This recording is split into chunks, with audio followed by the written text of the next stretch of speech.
Concepción. Muchas personas le hablan o lo llaman poblado de la Concepción. No es así.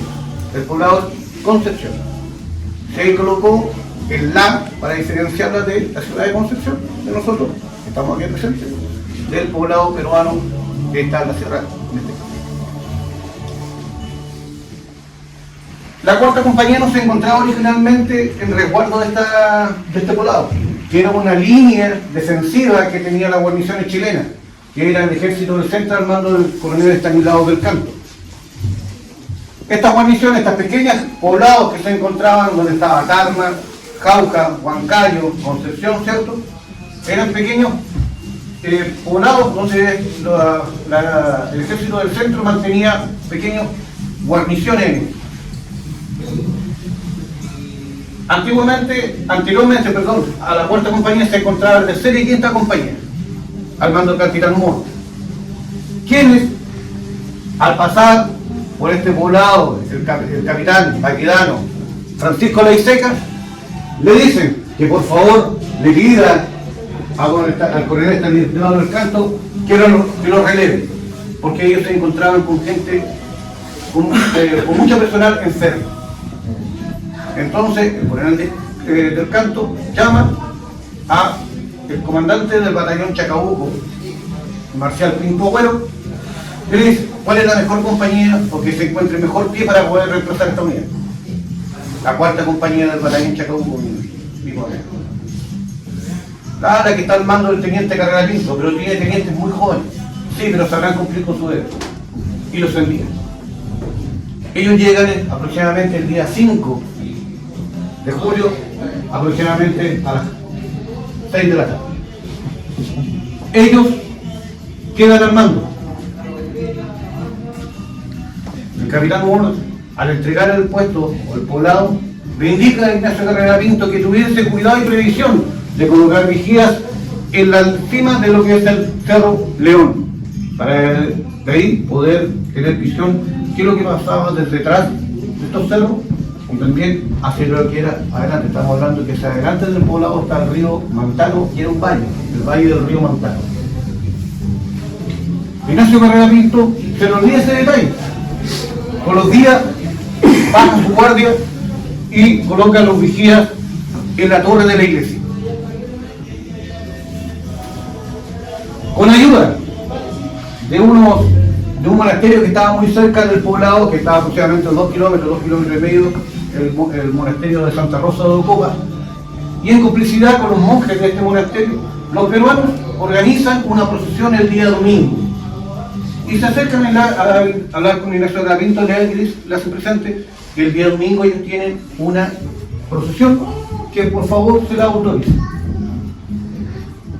Automáticamente, anterior, soldados disfrazados avisan en las casas que ese día domingo, muy temprano, hacen su procesión y el pueblo, los soldados peruanos se llevan a todo el pueblo hacia el monasterio, para de esta forma poder atacar el poblado sin ningún problema.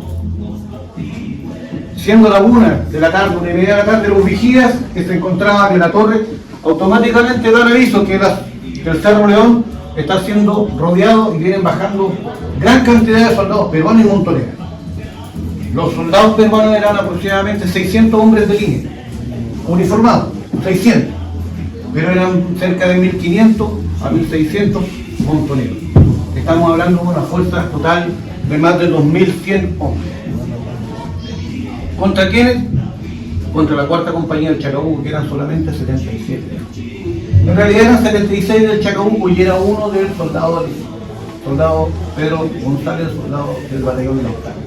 Más 3 mujeres que acompañaban a sus hombres y un niñito de 5 años. Automáticamente Ignacio Carrera Pinto ordena cubrir las 4 entradas a la plaza. La plaza no tenía árboles, era una plaza totalmente seca. Ordena cubrir las 4 entradas a la plaza, y él, que estaba ocupando lo que era la casa patronal al lado de la iglesia, se dispone a organizar la defensa del poblado. Y es ahí cuando ya está sitiada la plaza todavía no hay ningún contacto, no hay tiro, no hay disparo, no hay nada, aparece la imagen del coronel Juan Gastón. Permítame, por favor. La imagen del coronel Juan Gastón, coronel peruano que venía al mando de las fuerzas peruanas, quien envía a un emisario, a un oficial con bandera blanca, y le escribe una carta, y es una rendición. La carta decía más o menos así: contando, como usted ve, con fuerzas muy superiores en número a las que posee bajo su mando, y queriendo evitar a todas luces una lucha imposible de sostener, entiende usted rendición incondicional de sus fuerzas. De lo contrario, estas serán tratadas con todo el rigor de la guerra. Yo guardo usted, coronel Juan Gastón. ¿Qué hace Ignacio Carrera Pinto? Sobre la misma, se dice que la da vuelta y escribe su respuesta. Su respuesta es clara. En uno de los principales paseos públicos de nuestro país, yace inmortalizada en bronce la estatua de un prócer de la independencia, general José Miguel Carrera, cuya misma sangre corre por mis venas. Por tal motivo comprenderá usted, ni como chileno, ni como descendiente de aquel, podrán intimidarme ni el número de sus tropas, ni las amenazas de rigor. Yo guardo usted, teniente Ignacio Carrera. Siendo la 1:30 de la tarde aproximadamente, se inician las primeras oleadas. Los soldados chilenos tenían aproximadamente 110 tiros, 107 tiros en sus canales. Si los contamos, entre los 77 hombres y entre los enfermos, que teníamos más de 12 hombres que estaban enfermos, que lucharon y pidieron por favor tener su lugar en la batalla, habían una fuerza aproximadamente de 11.000 tiros. Los peruanos sabían esto, que una guarnición chilena tenía que tener munición. Entonces, como los milicianos, los serranos, los indios serranos, no tenían armamento, sino que eran hombres extranjeros, que tenían hachas, machetes, lanzas, elementos de agricultura, pero no tenían munición, no tenían un rifle, y fueron oleadas tras oleadas de indios montoneros que mandaron al frente. ¿Para qué? Para que los soldados chilenos gastaran su munición, sabiendo y en previsión que en algún momento esta munición se les tendría que acabar, y así poder mandar a las tropas que eran de aquí. Durante el día muy pocos chilenos cayeron por el fuego certero de algunos soldados peruanos. Pero así como amaneció en el poblado de Concepción, también llegó la noche y con él llegó la oscuridad.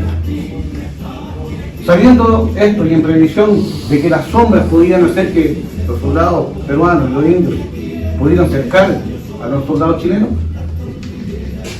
Ignacio Carrera Pinto ordena rápidamente que toda la guarnición o todos sus soldados se refugien en lo que era la casa patronal para poder desde ahí resistir el combate durante la noche. Es así que el combate sigue. Ya aprovechando la oscuridad, los soldados peruanos y los montoneros se empiezan a acercar y empiezan a llegar a la plaza. Ya aparece la imagen de otro coronel peruano, el coronel Ambrosio Salazar.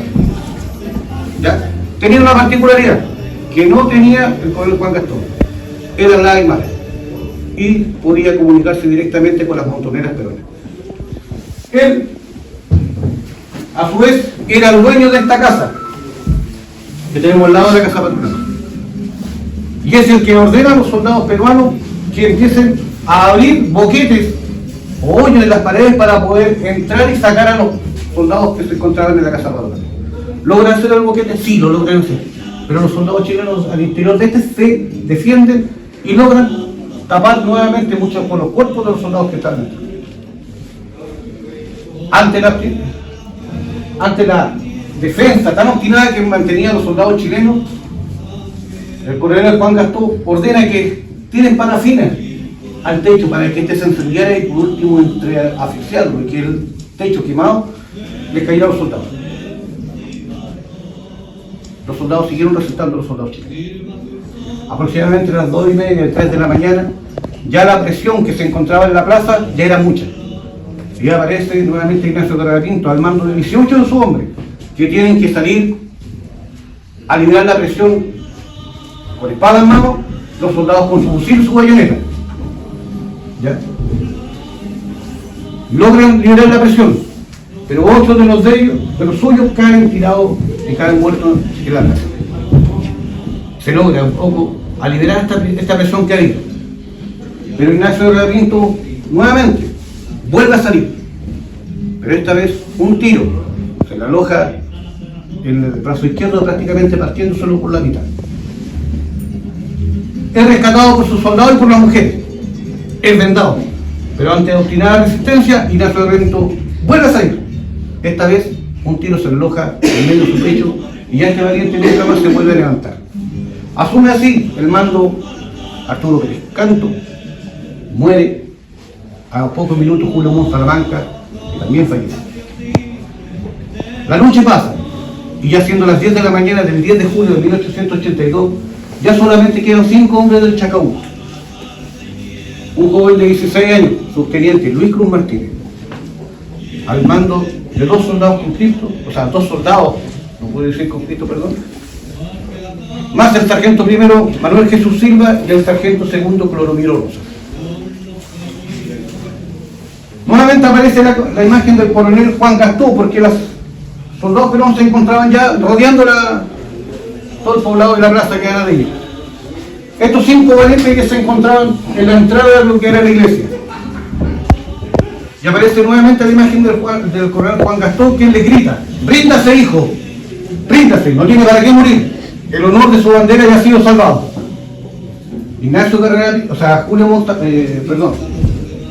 Cruz Martínez, con la rabia que sentía de haber visto caer uno a uno a todos sus soldados y a sus mandos, y entre todos los improperios le grita: un soldado chileno jamás se rinde. Y vuelve a cargar. Salen a un mar de lanza, nuevamente. Caen Luis Cruz Martínez junto con los 2 soldados. Por los relatos de un anciano de origen francés que se encontraba en el poblado y que relata lo hecho, describe que los 2 veteranos que quedaron del Chacabuco, Manuel Jesús Silva y el sargento Cloromiro Rosa, vuelven a la entrada de la iglesia, donde se arreglan una vez más su uniforme, se dan el último abrazo y estos vuelven a salir del combate. Caen los 2 últimos del Chacabuco.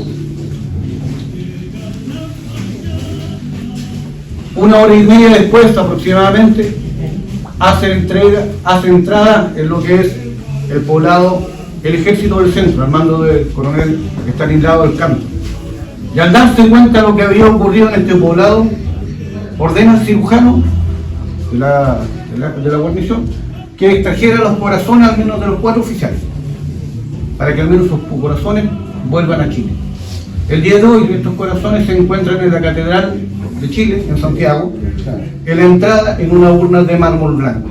El año pasado se hizo una ceremonia donde se sacaron estos 4 corazones y se les cambió el líquido que los mantiene o que los preserva.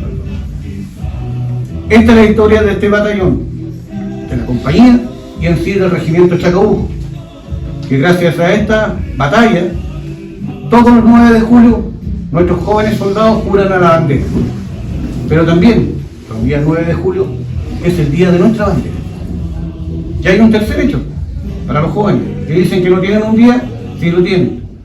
El 9 de julio es el día de la juventud también.